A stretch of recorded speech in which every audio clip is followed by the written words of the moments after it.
Bienvenue à tous si vous nous rejoignez à l'écoute de Radio France Internationale en direct de Paris. Il est 18h, midi à Port-au-Prince, 16h à Dakar.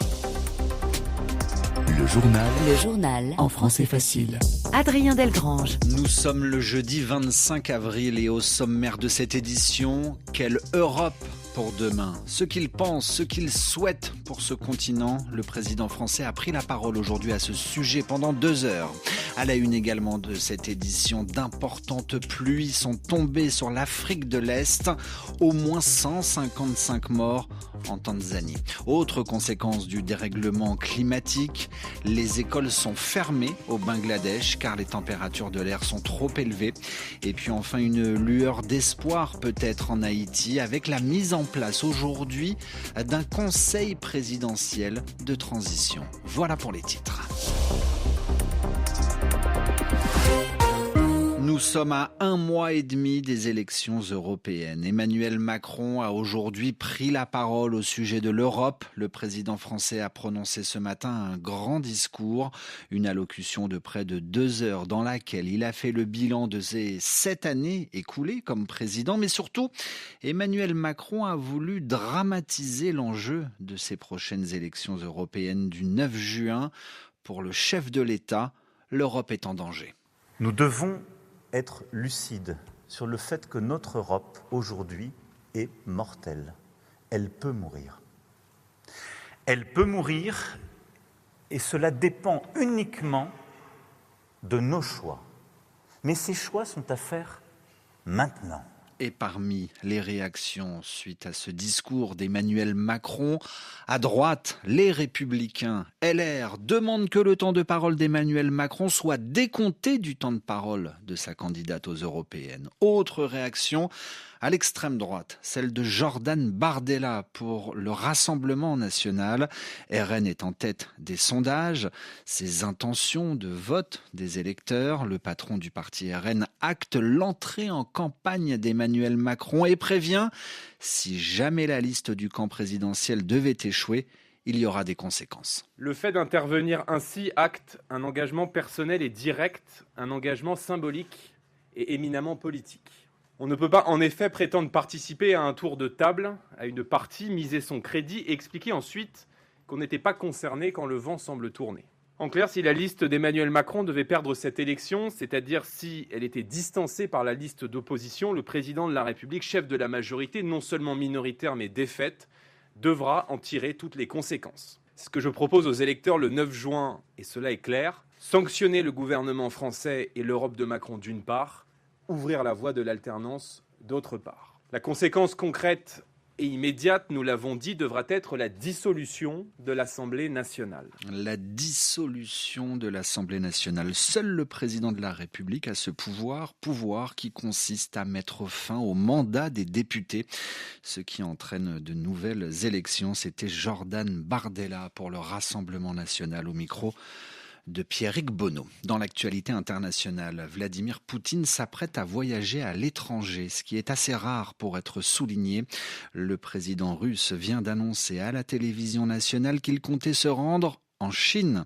Un voyage à Pékin prévu au mois de mai, sans plus de précision. Il s'agirait là de la première visite à l'étranger de Vladimir Poutine depuis sa réélection au mois de mars. Il a énormément plu sur l'est de l'Afrique, au Kenya et en Tanzanie précisément, où de violentes précipitations ont provoqué des inondations meurtrières. Le bilan est très lourd en Tanzanie, où le Premier ministre a fourni ce matin un bilan global de 155 morts. Au Kenya voisin, de nombreux morts également dus à cette montée des eaux. 38 morts selon un premier bilan de la Croix-Rouge, essentiellement dans l'est du pays. La Terre a chaud et ses habitants suffoquent ailleurs sur la planète. En Asie du Sud-Est, les températures atteignent des sommets. La Thaïlande, le Bangladesh, les Philippines traversent une période de chaleur extrême, jusqu'à 47 degrés Celsius mesurés dans une trentaine de villes aux Philippines. Au Bangladesh, des températures aussi anormalement élevées pour la saison. Une canicule qui provoque la fermeture de toutes les écoles du pays. Une situation particulièrement difficile pour les enfants les plus pauvres. Selon Achinoul Kabir Massoud, c'est un habitant de la capitale, Dhaka. Pour les enfants, il y a un autre problème, c'est qu'ils ne peuvent plus jouer dehors. Hier, mon fils de 8 ans est parti jouer au parc. Normalement, il y reste au moins 2 heures. Mais là, il est rentré au bout de 15 minutes, épuisé et trempé, car il fait trop chaud. C'est pour ça que le gouvernement a fermé les écoles. Mais pour les plus pauvres, c'est terrible. Les enfants ne vont pas à l'école, mais leurs propres maisons avec des toits de tôle sont invivables. Moi, j'ai beaucoup moins de problèmes. Mes enfants suivent des cours en ligne et ils peuvent rester à la maison avec la climatisation. Mais pour les plus pauvres, vous imaginez, ils ne peuvent plus aller à l'école, ils ne dorment pas la nuit parce qu'il n'y a plus d'électricité, donc les ventilateurs ne marchent pas. Le témoignage de cet habitant de Dhaka au Bangladesh, propos recueillis par Igor Strauss. Et puis l'actualité nous emmène à présent en Haïti, Port-au-Prince, où il est 12h06 et cette lueur d'espoir peut-être pour les Haïtiens. Le pays n'avait plus de président, le pays n'avait plus de gouvernement, mais depuis seulement 3 heures, un conseil présidentiel de transition a été officialisé. Ce sont 9 personnes, 8 hommes, 1 femme qui composent ce nouvel organe chargé de prendre les rênes du pays. Haïti vit une grave crise économique, politique et sociale. Le journal en français facile. 2 ans d'enquête et le constat est alarmant. À la frontière entre la France et l'Italie, les migrants, ces hommes et femmes qui veulent entrer illégalement en France, sont maltraités. La France a été rappelée à l'ordre par la défenseure des droits Claire Hédon. Amélie Beaucourt, bonjour. Bonjour Adrien. Cette enquête, ce document souligne, je cite, des violations systématiques des droits des personnes migrantes qui souhaitent entrer sur le territoire français. Oui, c'est ce qu'on appelle un refoulement illégal et c'est arrivé 30 000 fois en 2023. Pourquoi illégal ? Parce que lorsqu'une personne franchit la frontière et qu'elle est arrêtée, la police doit respecter des règles strictes au moment où elle contrôle les personnes. Mais cela fait des années que ces règles ne sont pas respectées. Par exemple, il n'y a pas d'interprète pour traduire la langue française à ceux qui ne la parlent pas, alors que c'est obligatoire. Il n'y a pas de médecin, il n'y a pas non plus d'avocat et d'informations sur les droits, alors que la France doit s'occuper des personnes qui viennent dans le pays pour demander l'asile, pour demander une protection de la France quand on fuit la guerre, par exemple. Et c'est encore pire pour les mineurs non accompagnés, les moins de 18 ans qui arrivent sans leur famille. Il y en a beaucoup. Souvent, la police ne les croit pas lorsqu'ils disent qu'ils sont adolescents et les traite comme des adultes pour pouvoir les renvoyer en Italie, de l'autre côté de la frontière, alors que la France est censée les accueillir. Merci beaucoup Amélie. Amélie Beaucourt dans votre journal en français facile.